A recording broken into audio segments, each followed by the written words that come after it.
Welcome to the intersection of technology, cybersecurity, and society. Welcome to ITSPmagazine. You're listening to a new Redefining Security podcast. Have you ever thought that we are selling cybersecurity insincerely, buying it indiscriminately, and deploying it ineffectively? Perhaps we are. So let's look at how we can organize a successful InfoSec program that integrates people, process, technology, and culture to drive growth and protect business value. Knowledge is power, now more than ever.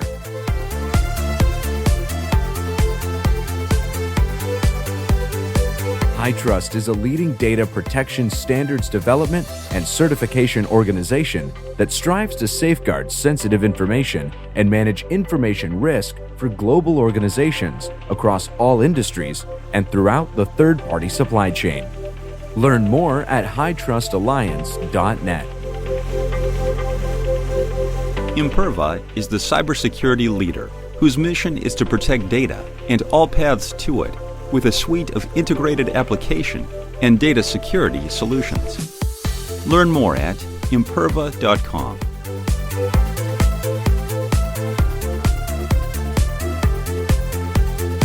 Marco. Sean. You missed the cars that had no brakes? I missed it once. You missed it one time? Then I didn't get on one again. Can you believe if that was a problem? Well, you know, if you don't design something with all the scenarios in mind, you're going to miss a scenario.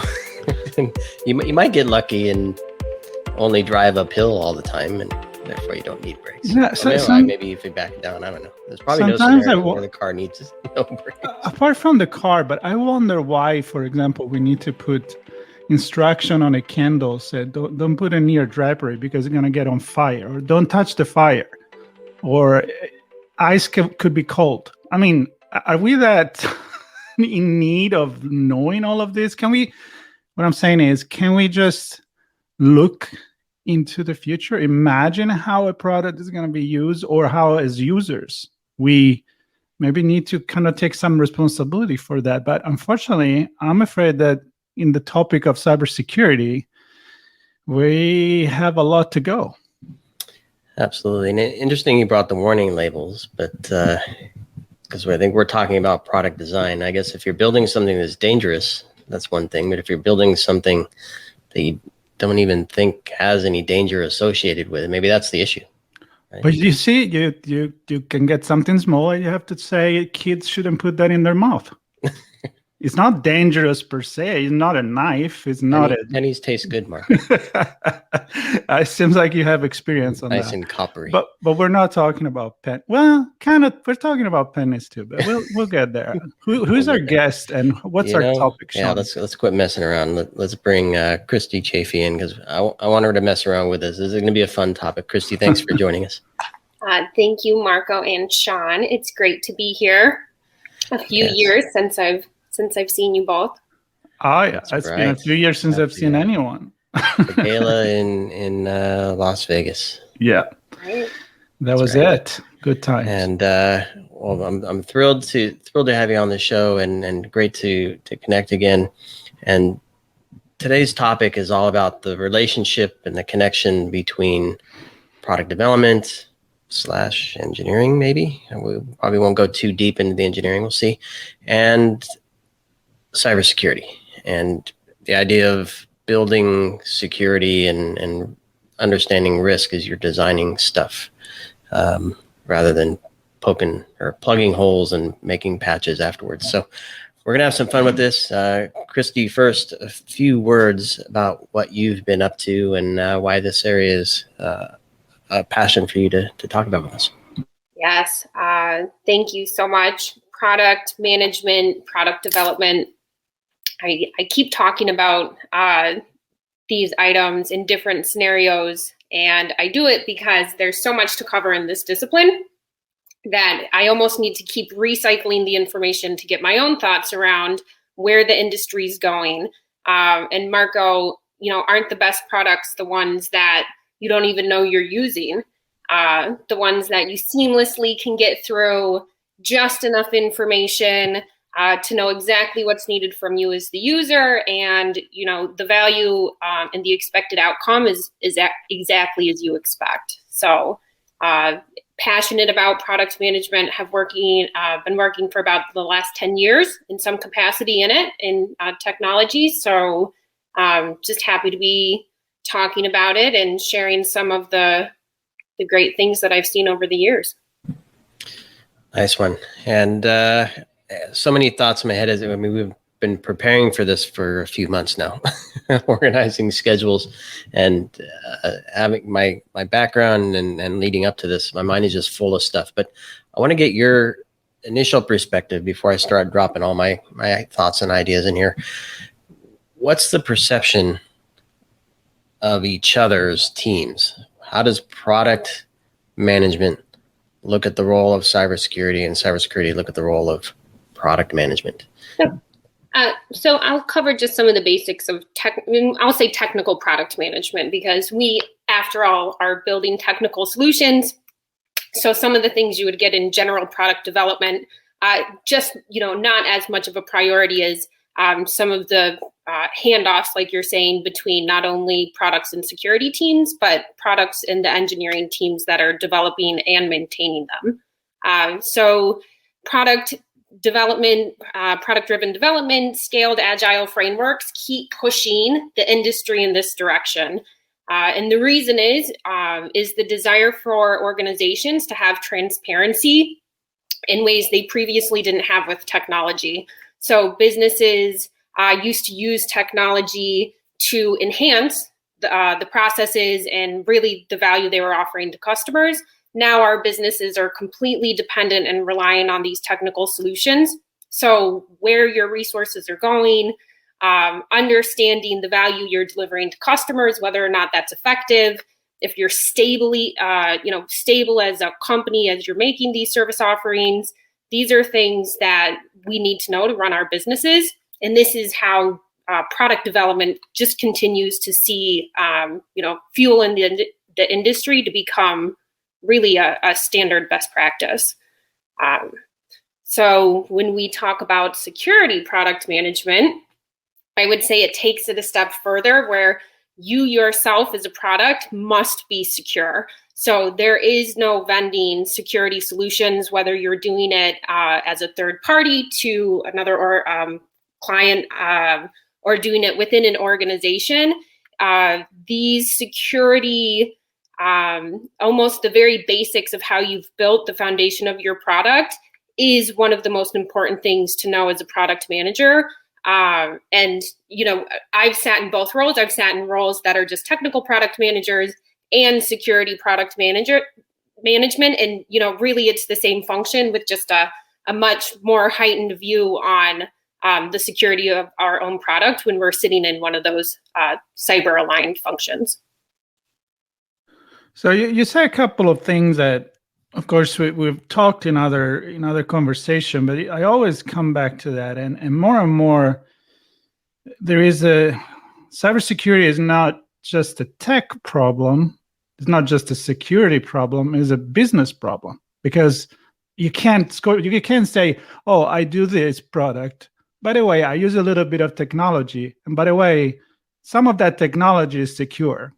It doesn't work like that, right? So it all has to have a holistic view to all of these. And I'm sure that with your experience, you have seen the progression of this. So are we there yet? Like, is the business understanding and being part of security and security integrated in the business conversation? I think we're moving in that direction. I've also seen many of our business leaders come from technology now. So these leaders bring with them that experience and then make it part of their priority to understand, again, and this is about influencing, right? So the business leaders are really looking to their cyber partners and making sure it's clear that this is a priority to them. They're going to fund it in a way that can be effective. They want to understand their vulnerabilities and risks, right? These are things that absolutely have impact to business risk as well. So ongoing conversations with their security teams, I think we're moving in that direction. I do. Let's talk about direction. And a project or a product just doesn't magically appear, right? It gets built. And depending on the maturity level, you might have very formal teams and processes that look at a bunch of things, or you might not, and somebody just starts coding, right? So talk to me about product management and the process that they go through. And then maybe as you're doing that, weave in where security fits in, because I'm thinking starting with like the PRD, the product requirements document, that is, to Marco's point, probably all driven by what's the market opportunity? How do we capture that? What features do we need to do that? And none of that of what I just said defines how we do that securely necessarily. So talk to me about the process leading from that, or if there's something even before that that I'm not aware of. Yep, I'm actually going to start a little upstream from you. So within an organization, ideally, you're going to start seeing the development of product operating models. And this is because we don't want to just build a single product. We need to be able to build and maintain a suite of products. We see this in higher demand as we move towards the public cloud. And now we're managing multiple different infrastructures with very different technologies. And we have to have a way to look at things and understand things in a similar fashion so that we're using that data actively to make decisions. So if you're in a situation where maybe you're in a startup or a smaller company and you don't see a product model in place, I would, go ahead and create that first. And what would go into a product model? Definition of roles and responsibilities, some of the basics, looking at how you want to put teams together. We want products to be long-lived, especially in the cybersecurity industry. Products reach a maturity after a series of times of consistent deliverables and teams working together. So sometimes the most damaging thing we can see is attrition in a security team when the investment to make those teams great. It does take quite a bit of hard work and understanding to move at a mature, efficient rate. So put a product model in place. This will start covering some of the basics. Think about how you want to review your products, typically quarterly, how you're managing your finances. This gives you a bit of a home base. And again, do this security product, technical product, cover it either way. Sorry, Christie, is this where you begin to at least evaluate the technical platforms and technology stacks that you want to use, on-prem versus cloud, which clouds, mobile, web, all that stuff? Is that where some of this comes into play? Absolutely. I would say just after you have some of those basics in place, you start looking at if you're building from scratch, what you're trying to achieve and what technologies are best available to you to reach that goal. Not everybody has the luxury of building their security products from scratch. Usually they're inheriting, prior generations of what was the vision and, how far it was taken at any given time. So understanding where you are today and what modernization of the products you're doing, I would say that all comes next. And so right after product operating model, very next place I go is strategy, vision, and roadmaps. So this is exactly what you said, Sean. You're going to outline the vision for your product, the value you're trying to offer.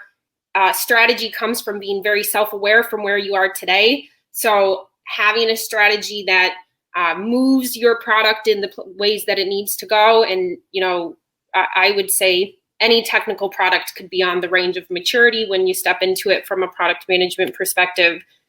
So good strategy makes a big difference. And then lay out your roadmap. If you're building from scratch, I'm going to dive into your prior question about readiness, go live for security products.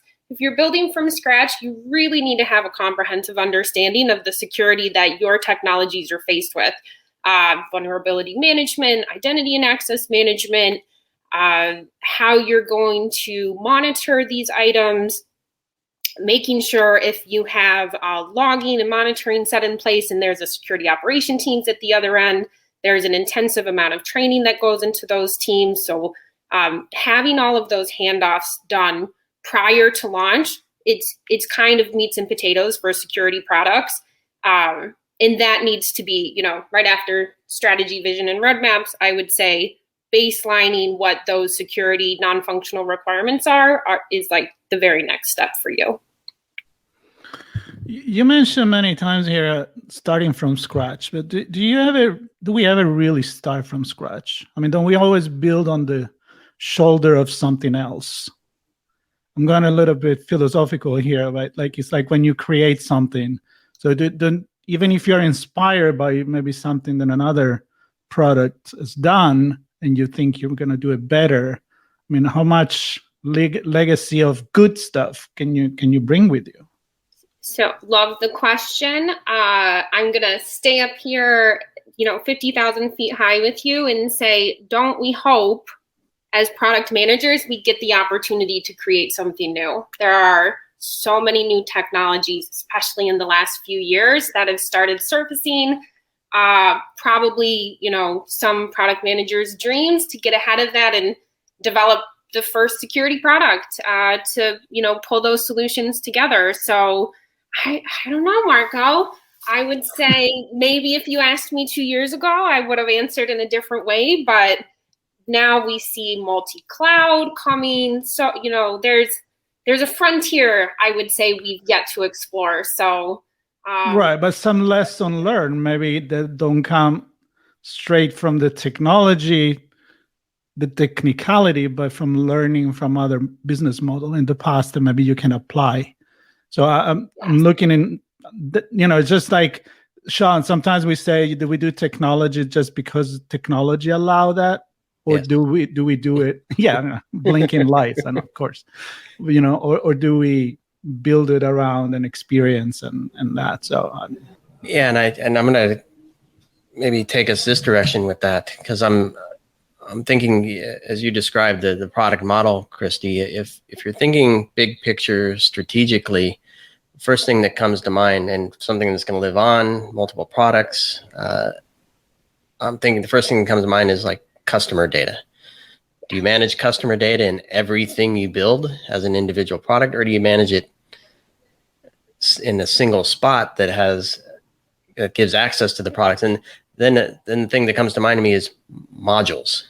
So you're building components that can be reused across multiple products, and which makes things more complex. But then to Marco's point, if you get that right, then it's easier to maintain and reuse in many places. But if you're just using a piece of junk and replicating it everywhere, then you're in trouble. I would think so. After you're building your product today, you almost can't get through a product conversation without talking about user journeys and what's happening in that part of the industry. So I would say usability is where you'll be competitive. If you're missing this, just like we mentioned in the very beginning, and your product is difficult to integrate with, too hard to configure, tons of questions, back and forth to support teams to get things in the right way, like this will, negatively impact the experience of your customers, and you're going to find a competitor who will do those things correctly. So the industry has started really embracing this user journey, user flows. We see the development of experience teams. If you have a high, any one of our cloud providers, a high rate of use, a broad number of skill sets of individuals using your product, you better be investing in that experience side and understanding what it really takes to use your product to be successful. Sometimes in security products, it's the opposite. People have to use you, internally in large organizations. Most often these cybersecurity controls are just required by teams to use. So we do see, maybe the user experience isn't as invested in, or there's some manual steps that never quite get automated. But as a product owner, it is your responsibility to know if your product has those, deficiencies and how to pull them forward. So the exciting part about being a product owner is, like, I love this, like, you are the problem owner. you're not coding, you're not doing the testing. Therefore, you are hustling from the end to end of your product, staffing your teams correctly, and making sure that the experience is a positive experience for your customers. Like, that is 100% on you. Once this experience start, how do you design with the flexibility in mind to know that there's going to be always some tune-up that needs to be done? So you don't design in a box, but you can get in there once the product goes out there, almost like always in a beta version. Yes, guilty of not doing this well in certain times over my career. Like, there's something wonderful about jumping in a room and technically designing how a product will work, and leaving all of that customer integration thought for probably too late in the requirement defining sessions. I would say it's not easy making sure you are raising those questions. Depending on the complexity of your product, IAM is a huge one, understanding the entitlements, how somebody accesses things. If you're doing any sort of privileged access or, working with certain types of data sets, these things are, have to be attested to. And there's always a handful of regulations depending on, what exactly you're working with. So for security products, it's important to be hyper aware of these things, and it can go wrong. And I'm wondering, Christie, do we see any areas where, and the reason I'm asking this question is that I'm thinking user scenarios are an easy way to kind of bring people together, but you just said it's really hard. So I'm wondering, are there any other ways to kind of bring multiple teams together that are actually building this stuff, where they have a common understanding of what the goal is? Is it the user stories, even though they are hard? Is there something else where there's a connection that will bring the teams together?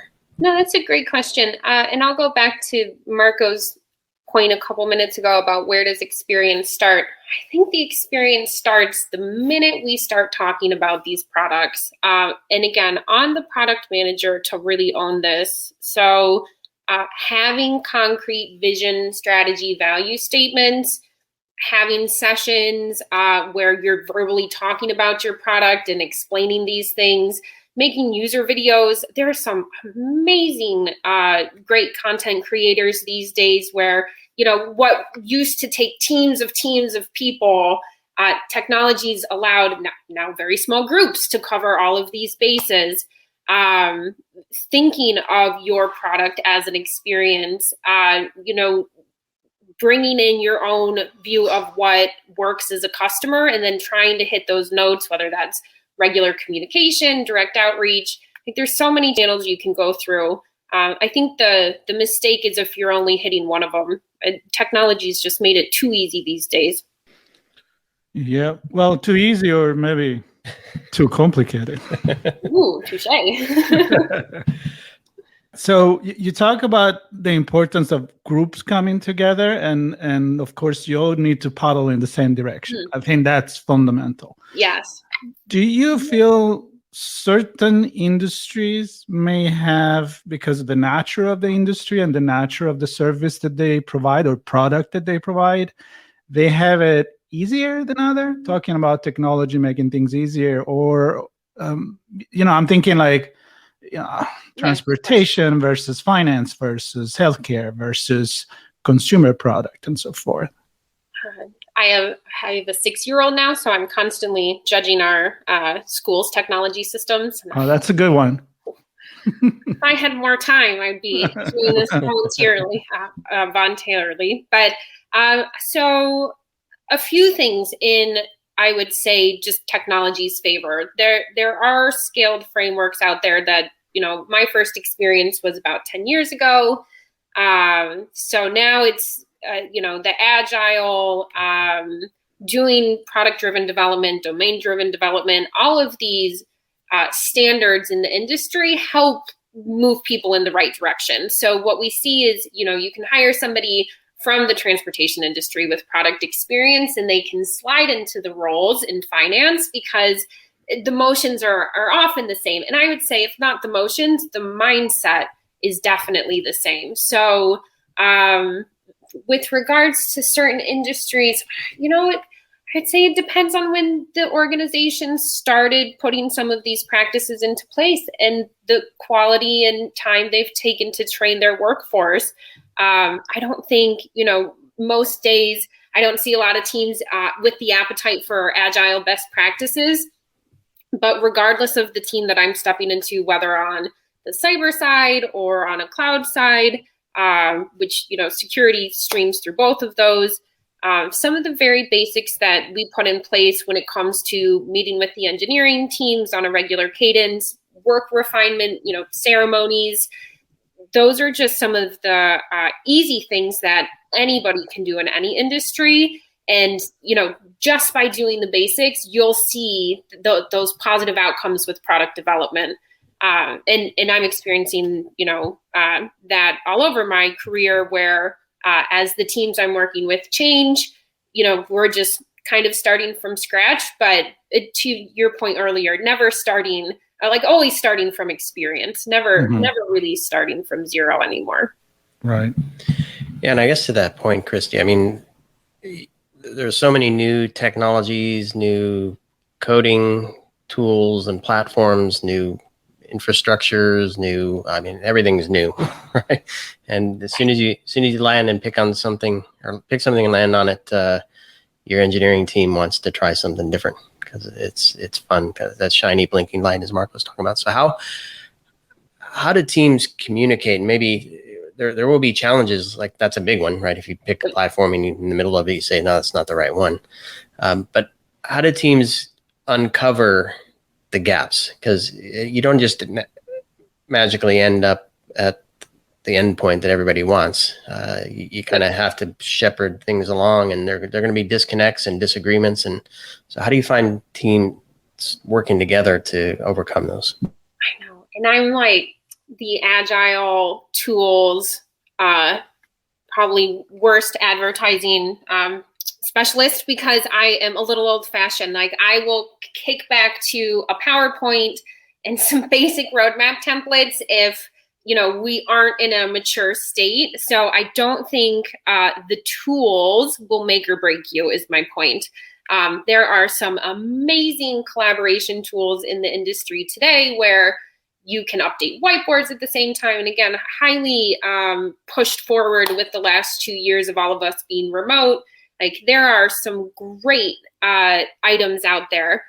If that's not something in your budget today, you can still recreate this. My first experience with Agile was with writing sticky notes and putting them on the wall. And then gaining, to your point, it's all about alignment, Sean. So just, using the tools available to you. If you're lucky enough to have some of the latest ones, then you're definitely lucky enough. But refining work in a way that's iterative over time, baselining understanding between the teams. Agile development isn't just about meeting together regularly. It's about having enough understanding of what you're doing where you can pivot to value if you're not on that track. So true agility over our organizations is about recognizing when things aren't going in the right direction, and then having enough control over your resources and transparency in the day-to-day operations of your teams where you know how to start slotting work that will move you in a different direction. And then I go back to the basics, right? Make sure you have basic monitoring in place for your groups. You can't scale crappy code. You can't have secure apps without being secure from the start. So, cover your basics as a product manager. And I'll leave with this. There's like 30% of your time is focused on what you've built. 30% of your time is focused on building what you're delivering today. And then 30% of your time is focused on the future. And if you can keep that balance, like you'll be covered. And then the other 30%, oh no. No, and I think this is really cool. And I want to go back to one thing you said as we wrap here. And I was thinking about this, that you mentioned the user videos. And I was thinking, I mean, we bring products to market, and then we do technical product marketing and marketing communications and PR. And we forget all that stuff for our own teams, right? If we can get our own teams jazzed up about why we're building something and who it's for and how we're going to come together and make this happen with videos and other things. Can we leverage marketing? Can we leverage, maybe not PR, but internal PR anyway, to really get the team on track in the same direction, motivated? I don't know. Seems like a cool, fun thing to do for me. Definitely. And people want to be part of it, right? They don't want to, like, even your engineers don't always want to just be engineering. So give them a chance to do the demos, have them involved with, building the vision. I agree. Yeah. It is a we thing. Yeah, I definitely like the 30% look into the future. Because if you think you're done with this product, think of it, it's a very short life, you minimize the risk in your head as well. If you're doing something that's going to last for a long time, and I go back to then somebody's going to build on top of that, it better be a solid product. So I think being part of that vision, it's motivating, it's inspirational, and it just makes probably a better product. So that's my advertisement. Nice one. Well, listen, Christie, I think we could chat about this forever. We kind of did a nice brush across many things. Happy to go deeper in a future chat, but I'm really thrilled to have you on. And Marco, thanks for being part of this one as well. Yeah, it was fun, and it was great to talk to Christie after such a long time. Hopefully next time we'll be in person, and I think we're all looking forward to that. So Absolutely. Soon enough. Thank you both so much, and until next time. Imperva is the cybersecurity leader whose mission is to protect data and all paths to it with a suite of integrated application and data security solutions. Learn more at imperva.com. HITRUST is a leading data protection standards development and certification organization that strives to safeguard sensitive information and manage information risk for global organizations across all industries and throughout the third-party supply chain. Learn more at hitrustalliance.net. We hope you enjoyed this episode of Redefining Security podcast. If you learned something new and this podcast made you think, then share ITSPmagazine.com with your friends, family, and colleagues. If you represent a company and wish to associate your brand with our conversations, sponsor one or more of our podcast channels. We hope you will come back for more stories and follow us on our journey. You can always find us at the intersection of technology, cybersecurity, and society.